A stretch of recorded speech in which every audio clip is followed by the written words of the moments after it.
Welcome to Brainiac, the show that meets science on a darkened street corner and blows raspberries right in its face. The silly science on Brainiac tonight. All the fun of the fair as we check out Dodge and car physics. See you later, we say goodbye to another caravan. Do fast music and distracting passengers make you drive badly? We get fruity down at the lab.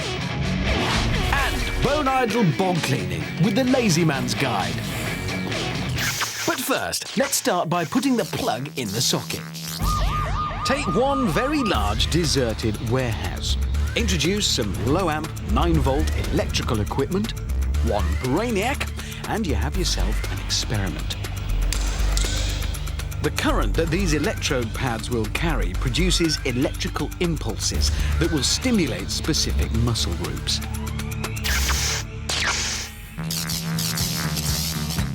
Today, we're experimenting to see if it's possible to neatly complete a child's dot-to-dot drawing whilst being electrocuted. Our Brainiac, as usual, has 2 electrode pads attached to each of his arms. What constitutes good art is a highly debatable topic, but with dot-to-dots, you can't go wrong. Dot-to-dot utilises both sides of the brain, the left side for the numbers and the right side for creative visualisation. However, the electrical impulses we're providing override any signal the brain sends. They cause uncontrollable contractions in the arms of our Brainiac, vastly hampering his artistic attempts. Neatly completing a dot-to-dot. One more thing you can't do whilst being electrocuted.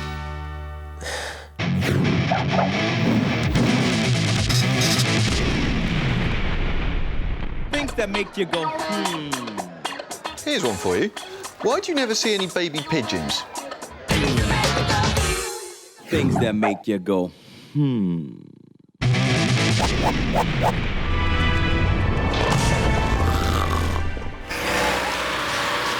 Unblocking toilets is a full-time occupational hazard for us, what with the vast quantity of fast food and lager that makes up the average Brainiac diet. It's a job we could get done by someone else, with £100 call-out charge and an emergency plumber. But paying anyone over £100 to do anything is not really the Brainiac way. We'll have a go, of course, with our own tools, but they're never going to be able to fix this one. So, what do? Well, we've got bombs at our disposal. Light the fuse, chuck it in, stand well back. It's a slow burner, but when it goes, it really goes.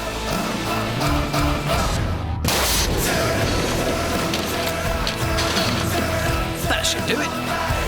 You have to watch out for bits of flying plumbing, but it's definitely a quicker way of going about things.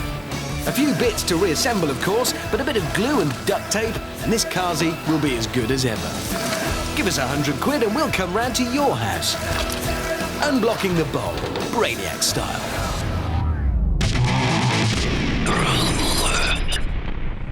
OK, now I'm about to describe a nightmare situation, and I don't want you to be scared. But imagine, it's a long road trip ahead of you. You've got your car, you've got your petrol, you've got your sunglasses. You've forgotten your favourite tunes. I know, it's horrendous. Get it right, though, and, well, what could be better? Cruising through the countryside with your favourite sounds to keep you occupied. But research shows that really loud music can turn you into a bad driver.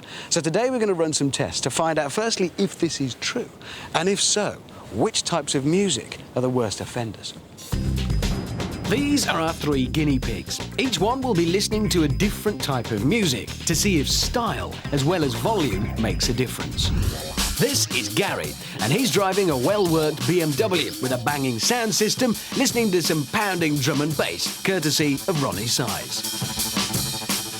This is Phil. He's rather posh, and he'll be driving this sleek-looking Jag, listening to the sounds of Elgar. It's Pomp and Circumstance March #1. And finally, this is Tony. He's our middle-of-the-road man, driving a Rover. His choice of music is also very middle of the road. Jennifer Rush and the Power of Love. Nice. Now, our first test is designed to see if the volume of the music affects a driver's perception of speed. And we're going to do it like this. We'll cover up the speedo in each of these 3 cars. And we'll then get our drivers to see if they can drive at what they think is 30 miles an hour without the music. Then we're going to crank up the volume and see if their perception of 30 miles an hour has been altered. Posh Phil was first away, and his guess was a good one. Only 2 miles an hour out with 32. Tony wasn't quite as accurate. His estimate, 4 miles an hour too fast at 34. It's probably what we'd expect from a Rover driver. But Gary, our boy racer, did provide us with a surprise. His estimate of 30 was actually slower by 1 mile an hour, with 29. Boy racers around the country will no doubt be ashamed. OK, now none of our guinea pigs know how close they were, or weren't, to the 30-mile-an-hour mark. So now we're going to repeat the test, only this time they'll each have their own choice of music on. Loud. What we've asked them to do is beep their horn when they think they're at 30 miles an hour. 15, aggressive start there. 20, 22. This is weird, he's going slow. 20. OK, that was... We're now doing 26 miles an hour. It's gone wrong. Phil's actually driving slower. So, Posh Phil's perception of speed is definitely affected. He's driving 6 miles an hour slower than without the music. Next up, Tony, accompanied by Jennifer Rush. Without music, he guessed 34. Nice. Nice. How about it? OK, we're accelerating away. 10, 15, 22, 20, 25. Oh, he honked at 25. He's now cruising at 35. Tony's rubbish. It's Rover, man. Hopeless. Well, what can we say? Tony was all over the place. At times, he was 9 miles an hour slower than his first run. Must be the power of Jennifer Rush. OK, well, I think, yep, Gary's got his music on. In your own time. For Gary's no music run, his estimate was 29. OK, we're at 30, 34, 35. OK, he hit that at 33. He's dropped to 29. Dropped 27. And we're slowing down. We're 26. He's all over the shop. Although Gary was the closest on the run with no music, his run with some banging tunes was, like Tony's, inconsistent and, embarrassingly for a boy racer, sometimes as slow as 24. OK, so we've shown that loud music really leaves you clueless about how fast you're actually going. Join us later to discover just how distracting decibels really are as we put our guinea pigs through a skills test. And we'll find out which backseat activities are the most disturbing for drivers.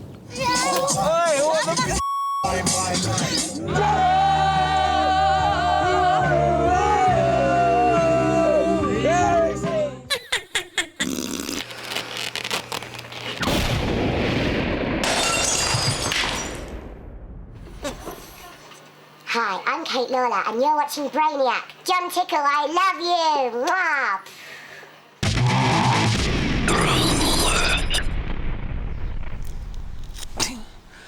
Peeling some fruit is just not worth the effort for what's inside. So, just which is the most pain-in-the-arse fruit? Yum, yum. We've brought the 5 most irritating fruits in the world into the lab.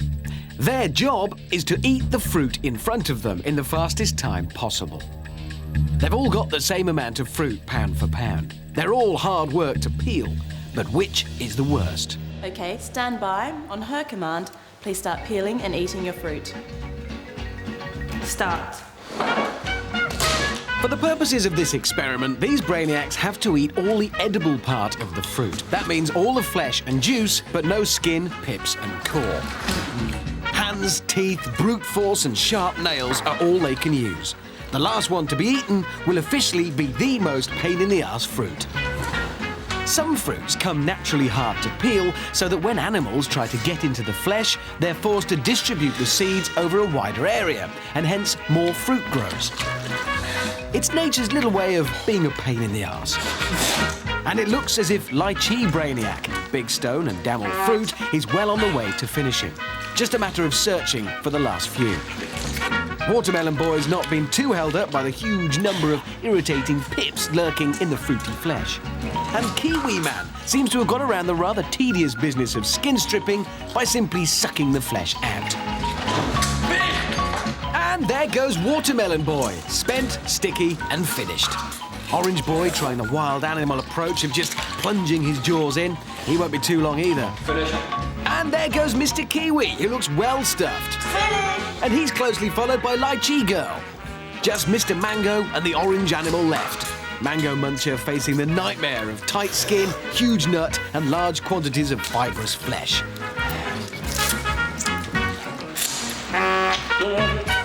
And was that the orange finishing? Hard to spot through the pip and rind in his mouth. But yes, the judges give him the all clear. So that means the winner or loser, and now officially the most pain-in-the-ass fruit in the world, is the mango.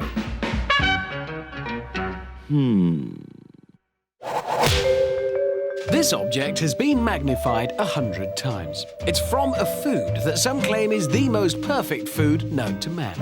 And no, it's not fish and chips. What do you think it is? Find out after the break. Also to come, Brainiacs in the supermarket getting lost and found, and Grubs Up, microwave meals Brainiac style. Brainiac! This is Brainiac, the show that rings the doorbell of science and then runs away. Still to come, more science skullduggery from Dr. Bonehead, and more monkeying around as a psychic goes head-to-head with a primate.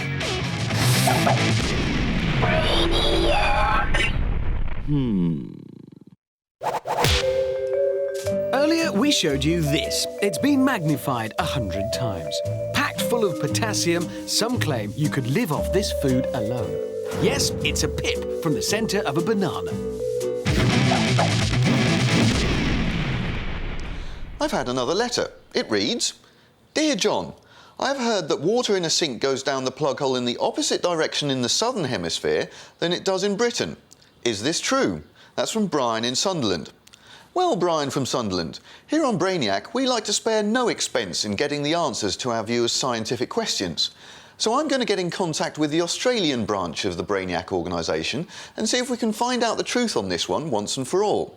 First, though, I'm going to have to pay a visit to my bathroom.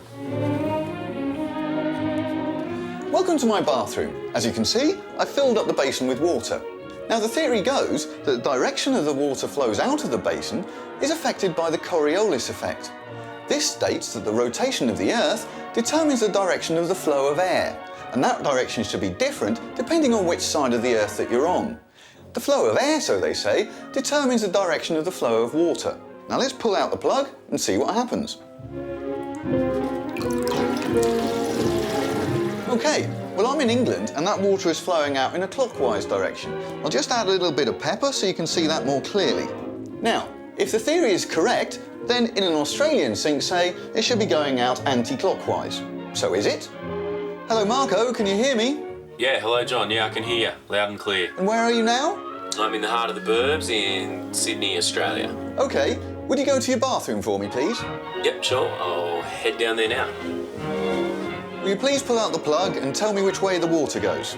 OK, let's test it out. OK, and as you can see, it runs clockwise. Thank you, Marco. Well, there you go, Brian from Sunderland. I think we put that one to bed. And the reason? Well, it goes like this.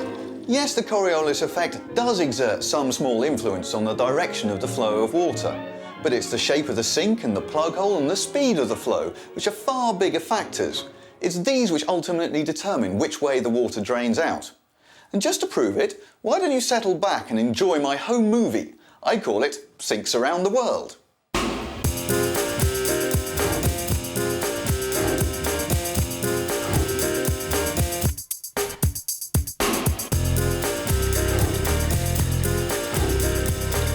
Brilliant.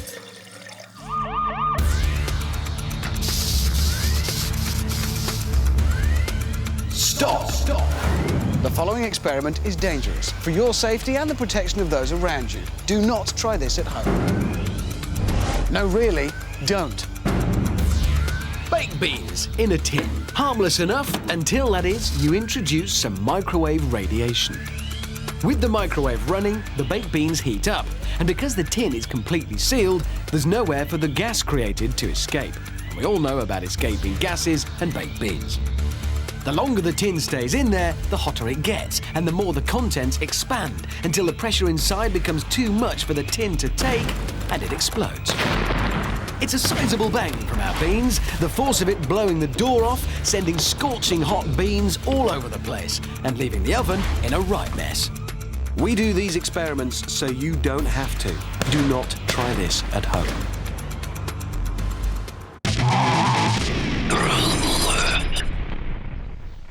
Crystal balls, tarot cards, star signs. When it comes to predicting the future, should you rely on the spirit world to help you pick the winner of the 230? Or would you be better relying on a small, furry primate? Yes, it's psychic versus monkey here on Brainiac, as we put the predictions of a psychic up against those of a 5-year-old rhesus monkey. 4 tests. Who will get the most right? Pick a crystal, whichever. First, they both warm up with a general reading. Okay, as I link into your energy field, I'm more sort of linked to the emotional side at the moment.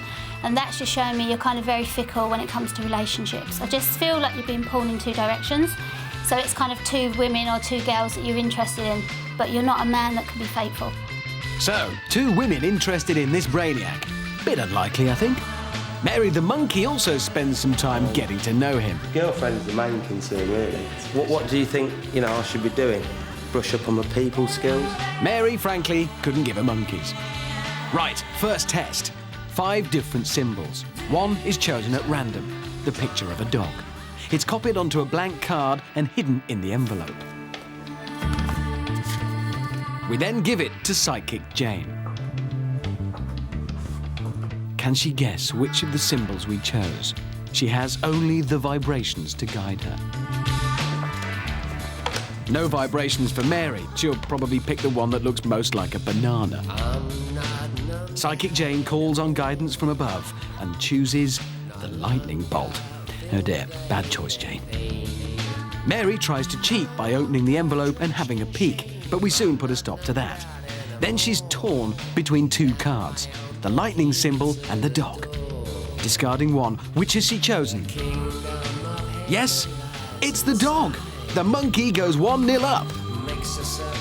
Next, we want to know which is the best day to play the lottery. Jane runs her hands over a calendar, looking for spiritual guidance. But Mary is confused. She can't eat it or mate with it. What is this calendar for? Jane uses psychic intuition and picks the 22nd. Mary's not good with a pen, so she uses her own unique method, chewing a sweetie and placing it on her favourite day. She's plumped for the 8th. We've taken their advice and put all our holiday money on those 2 dates. If they win, we're off to the Caribbean. If not, it's Frinton again. Find out how they got on with this and who wins the overall challenge later in the show.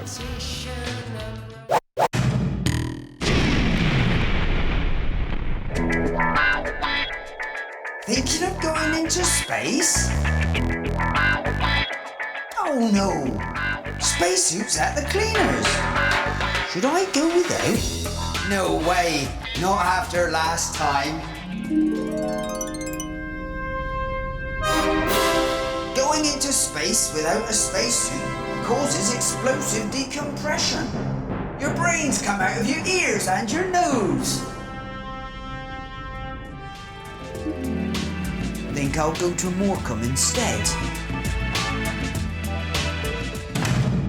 Welcome back to the Brainiac test track. Now, research shows that playing loud music in your car makes your driving worse. And even the up-tempo music can double your chances of having an accident. Well, earlier in the show, we put 3 guinea pigs to the test to see if music played at volume affected their perception of speed. In fact, all 3 of our drivers' perception of speed was affected by the music. We covered up their speedometers and then asked them to drive at 30 miles an hour. Posh Phil's perception of what 30 was dropped to 26 with music. Middle-of-the-road Tony went from 34 to speeds between 25 and 35. And our boy racer Gary was much the same, closest to the mark without music, but drifting between 24 and 35 with. So we've established that loud music plays havoc with your impression of how fast or slow you're going. Now we're going to test our subjects' skills. So will more music mean messier manoeuvres? Earlier, our subjects negotiated this course without music. We timed them and awarded penalties for poor driving. This will enable us to see if the music makes a difference. First away was Posh Phil with Pomp and Circumstance. Now, according to research, if the music you're listening to has more than 60 beats per minute, you could have double the amount of accidents than those who listen to music slower than that. Phil was fine going forward, but it was the backward manoeuvres he struggled with the most, especially the reverse slalom.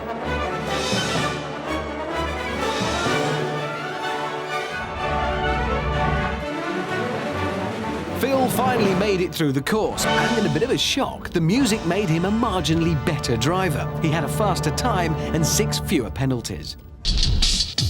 Last, but by no means least, is Gary and the drum and bass. In true boy racer's style, he threw his car around the course.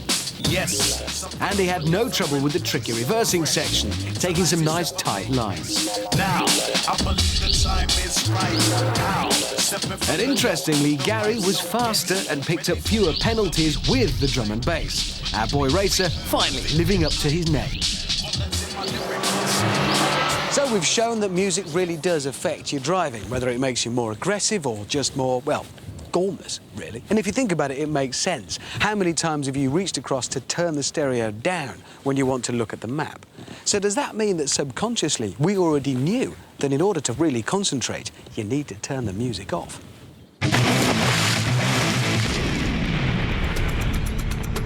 This floating office has been designed to provide you with the information you need to combat a rapid rise in the oceans due to global warming.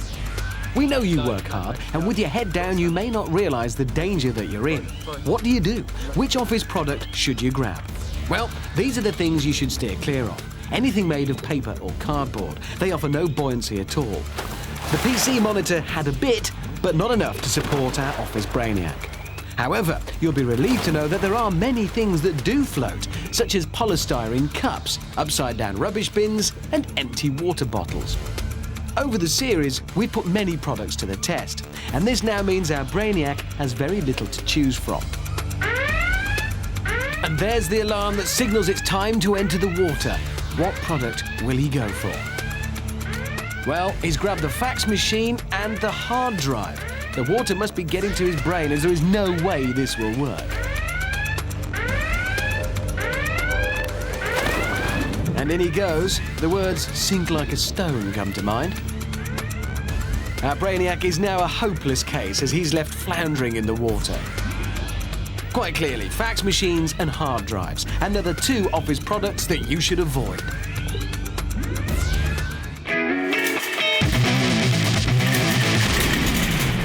It's a problem that happens almost every time you visit the supermarket. You're halfway round, you can't find the person you came in with, and there's no mobile phone reception. So what is the most efficient way to be reunited with your shopping pal? First up, it's the willy-nilly method. Both our Brainiacs are let loose to roam round the store in search of one another.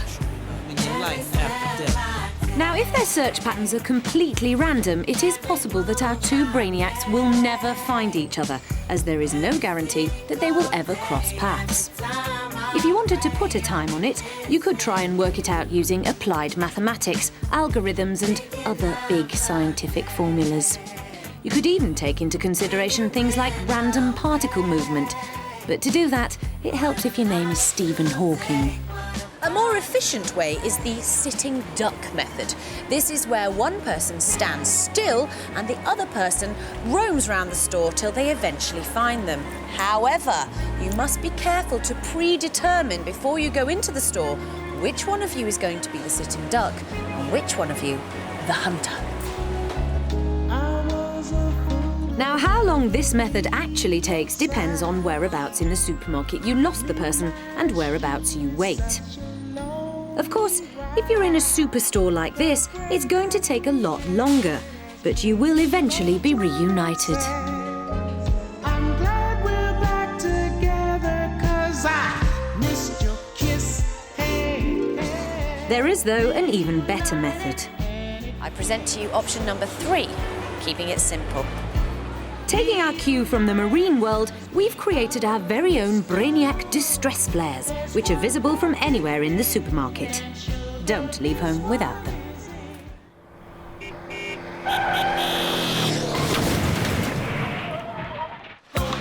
Dodgems. They really are a Brainiac's favourite form of transport.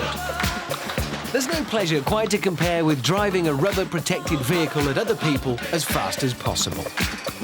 But amongst all this fun and merriment, we at Brainiac always drag ourselves back to the main question. Where's the science? The point of Dodgems is, of course, to cause as much of a bump to the person you hit as possible without incurring damage yourself. So, what is the best way to give the opposition whiplash? In one car, our Brainiac driver. In the other, the victim. We're going to be measuring the amount of jolt our victim receives by the tried and tested method of fizzy drink and popcorn spillage. The better the collision made by our Brainiac, the more spillage that ends up on the victim. First of all, let's try the up-the-bottom approach.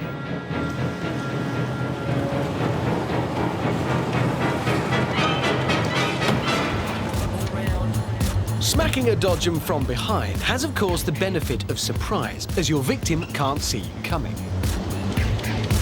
However, the impact is lessened by the fact that you are, of course, usually going in the same direction as the person you hit. An analysis of the cups reveals only slight spillage, a poor technique. Hitting your victim from the side is better. The force of impact dispersed a little into the forward motion. The general rule on this one should be, the more acute the angle, the better the impact, and hence the greater the spillage. Head-to-head is, of course, a Brainiac favourite. Though often banned by overzealous ride attendants, it's always possible to sneak one in when they're not watching. Though impact is considerable, the downside is that you get as big a jolt as your victim. How then to solve that problem? Easy. Get yourself a fat guy. Now when you make contact, the forward momentum should carry on. Yep, it does, and your victim suffers the most damage. So remember, avoid the up the bottom. Maximise your angle on a side approach, but for best effect, pack a fat guy and charge head on. And with this advice, you won't be a victim all your life. Things John Tickle's body can't do. Come in. Hello, Mr. Tickle. Would you stand over there, please? Now, Mr. Tickle, I'd like you to sniff this pepper, and when you sneeze, I'd like you to keep your eyes open. When you're about to sneeze, a nerve in your nose sends a message to your brain to make your lids shut. This reflex is very hard to overcome, but can be done with practice. John Tickle has not been practicing. Sorry, nurse, I couldn't do that. Thank you, Mr. Tickle. One more thing John Tickle's body can't do.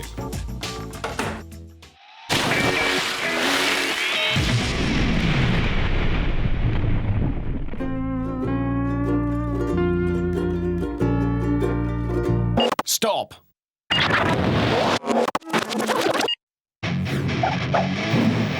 Brainiac, an apology. Come in. Hello, Mr. Tickle. Would you stand over there, please?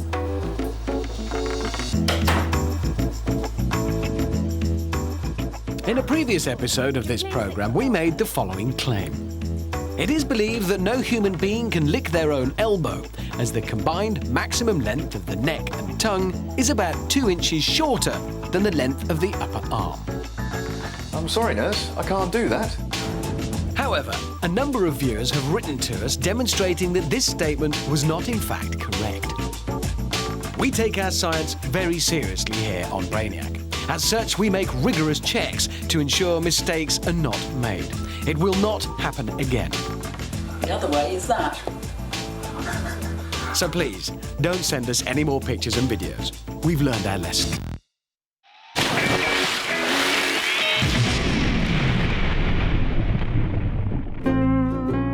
Which fruit floats? Featuring Professor Mayang Lee and her big basket of fruit. Today, she's got a firm, plump tomato. So, what's your guess? Does it sink or does it float? We'll give you a few minutes to argue about it and give you the answer after the break. Also to come, how well can you drive with this kind of distraction? And put your fingers in your ears, it's another frame of Caravan Snooker.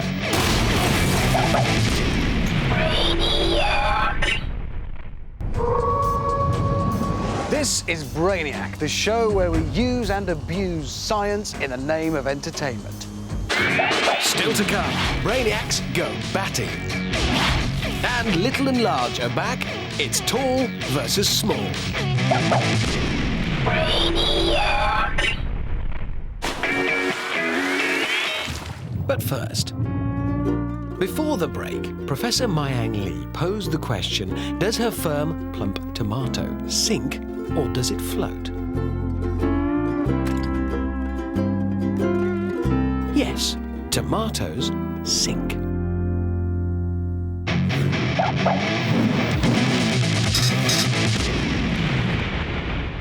Things that make you go, Here's one for you. If Teflon is meant to be non-stick, how do they get it to stick to the pan? Things that make you go,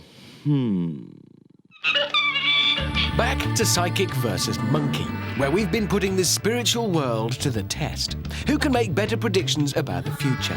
Well, so far, it's Mary the Monkey who's winning 1-0. Previously, we asked each of them for a lucky day to buy lottery tickets. They chose 2 different days, so we put half our holiday money on each. And yeah, thanks a lot. We lost it all. On to the next test. We gave both Jane and Mary a bag of clothes and asked them to identify which item belonged to Brainiac Joe. This psychic believes she can tune in to the emotional energy that a person leaves in their clothes. And, well, maybe she can, because she got this one bang on. Mary seems to like all the clothes. They all belong to Brainiacs, so maybe she likes the familiar monkey smell. However, she opts for a silky girl's top. A big no, I'm afraid. So now, it's 1-1. Final test, the decider. We gave Psychic Jane 5 watches. She says she can tell us which jobs the owners of these watches do by just feeling them. Mary seems to have gone for the same technique. So, who will win the final challenge? Psychic ability has never been scientifically proved. Then again, no monkey has ever shown a proven ability at fortune-telling. You wouldn't pay a monkey for advice about the future, so a psychic? Well, in our watch test, they both did equally well. They both got none right. So, at the end it stays 1-1. Back then to the crystal ball for Psychic Jane. While Mary, well, she's off to practice her new skill on her mates down at the zoo. 101 uses for a wee! Swimming at the seaside is such fun. But oh no, what's happened to Holiday Man? Quick, get to shore! It's those pesky jellyfish again, with their nasty, painful sting. He's miles from a pharmacy. Don't worry, help is at hand. Wee Wee will take that rotten sting away. Urine is full of ammonia, which deactivates the stinging cells that latch onto your skin. Ah, relief at last. Well done, boys, and well done that Wee Wee.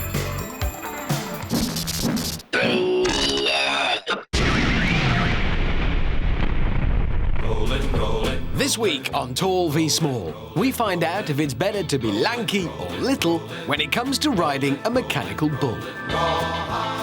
The object of this exercise is to see who can stay on this bull the longest. First up, it's Little John. Because of the length of his inside leg, he can't sit astride the bull, which straight away puts him at a disadvantage. And we're off. This doesn't look like it'll last long. He's not looking comfortable at all, and there he goes. He's bailed out. Little John's time is 5.44 seconds. The longer you stay on the bull, the faster it goes, but Little John not getting up to any real speed at all. Big John's disadvantage is keeping his long limbs out of the way, but with only 5.44 seconds to beat, it shouldn't be a factor. And he's away. Being 7'3" means the rocking motion of the bull is accentuated at the extremities of his body, and he's actually travelling further and faster than Small John. Eventually, his ride comes to an end, but with a time of 14.6, he's done enough. When it comes to riding a mechanical bull, it's better to be tall.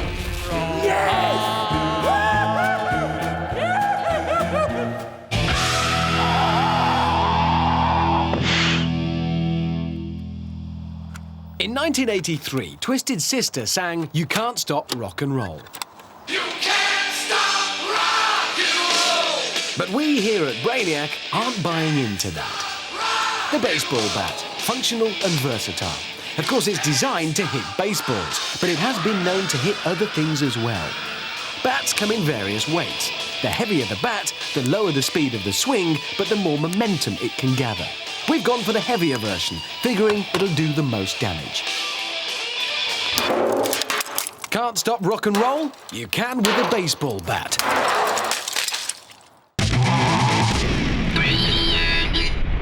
This is the Brainiac test track, where we've been investigating researchers' claims that listening to loud music can be detrimental to your driving. We have established, using this driving course, that when music is pumping out of your sound system, it doesn't necessarily make your driving skills deteriorate, but it can alter your perception of speed.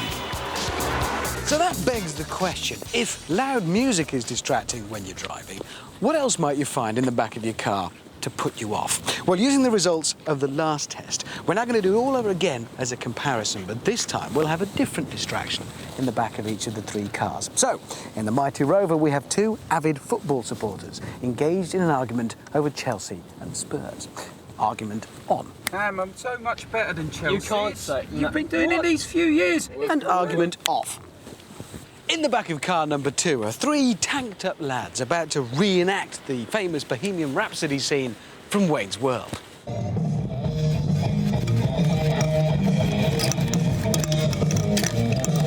And in car number 3, a trio of lovely ladies who are going to get changed from their office wear to their evening wear via their underwear. All three cars will be driving exactly the same course as before, and from this we should be able to discover whether it's the music or the mayhem that is the most distracting. You lucky, lucky man. But first away, Tony and his Rover. Business. Of course it's not. It's on the pitch. It should be the game of the fans, man. Beyond that, hasn't it? That's why Chelsea... Tony was the only one to perform significantly worse with music as his distraction. So it will be interesting to see how he goes with the football balls. What is the difference now between Man U and Chelsea? Money. What? That you've got more than them? Yeah. Well, there we go. They seem to be having a significant effect already. It's Tony's third run around the course, so he should know it quite well. But all the hot air these two Brainiacs have been blowing have actually made Tony an even worse driver. No, you do that. Well, clearly, in the otherwise calm and placid world of a Rover driver, two bickering football fans in the backseat is a big distraction. Dropped quite a handful of points there in a good couple of seconds on time. So, football fans really put you off. Now this should be interesting. From upper class to no class in the space of a back seat. How will Phil cope with 3 girly-haired, tanked-up orangutans? Right, Phil hasn't been the best going backwards. But look at this. That is quite a handy piece of parallel parking. Well, this is no doubt a far cry from the civilised sounds posh Phil is used to hearing in his Jaguar. No talk of weekends in the country here. It's all glam rock and raucous voices. And this bit should be the most raucous of them all.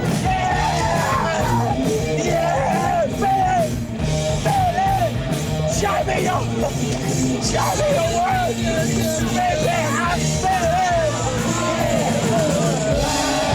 Maybe deep down Phil is really a rocker at heart, but his society just won't accept that. Because, unbelievably, the man who has been the slowest all day has actually, although it doesn't look like it, turned in a personal best time and scored fewer penalty points.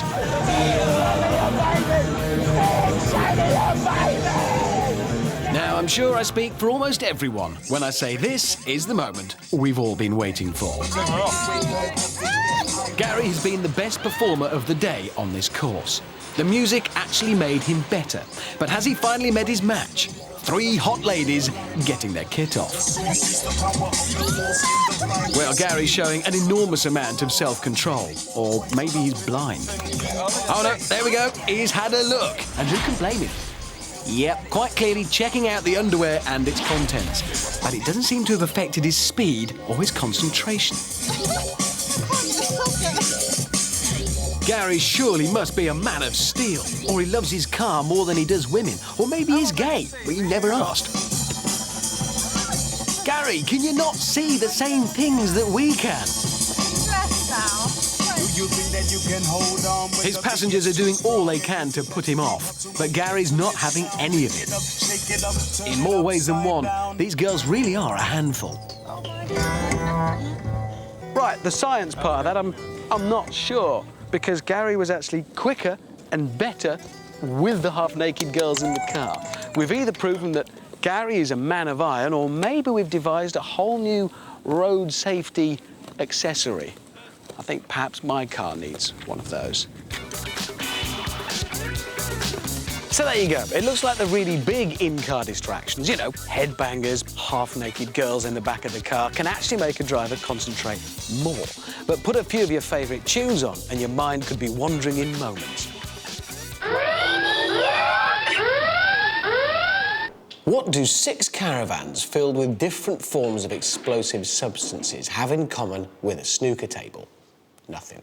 You're right. Unless you're involved in a Brainiac snooker match where each of the pockets is wired to one of the caravans. It's the way all snooker should be played.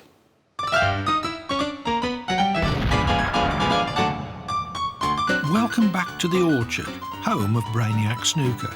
Quintin Hann is up against one of our own, although he hasn't had a chance to provide much of a challenge. As you can see, there's a bit of debris about the place.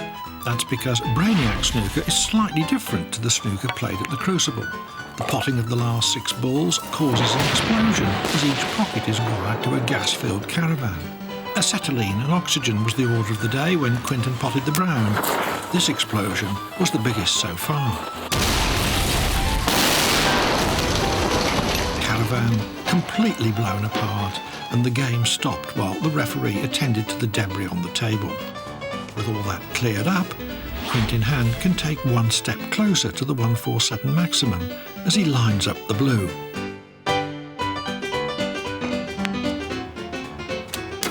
$134. He's played that nicely and left himself on the pink.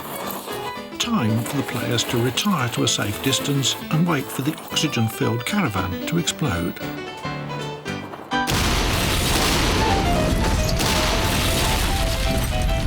With oxygen, you don't see much of a flame, but there's a massive explosion. Once the O2 is ignited, it burns very quickly, causing a rapid expansion of the gas, and the caravan is unable to contain it. You'll be forgiven for thinking it's snowing. It's not. That's actually pieces of caravan. It's been blown to smithereens. Some bang, some match. 2 balls left and 2 explosions. Can Quintin complete his 147 break?